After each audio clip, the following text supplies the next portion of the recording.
नमस्कार, मी पंजाब डक. आज आहे 13 जून 2025 आणि आम्ही तूर लावत आहोत.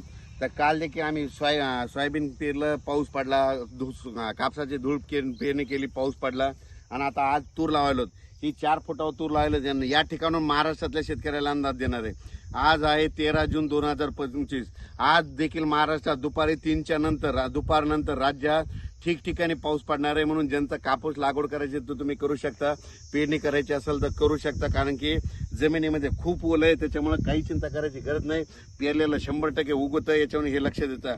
तर राज्यातल्या सर्व शेतकऱ्याला सांगू इच्छितो, पूर्व विदर्भ, पश्चिम विदर्भ, दक्षिण महाराष्ट्र, उत्तर महाराष्ट्र, कोकण पट्टी, खानदेश, मराठवाडा सगळ्या विभागामध्ये 17 जून पर्यंत दररोज वेगवेगळ्या भागात पाऊस पडणार आहे आणि सगळ्यांच्या पेरण्या देखील होणार आहेत, लागवडी देखील होणार आहेत. म्हणून हा अंदाज लक्षात घ्यायचा. पण राज्यातल्या सर्व शेतकऱ्याला सांगू इच्छितो की राज्यामध्ये सांगायचं झालं तर आज मध्ये दुपारच्या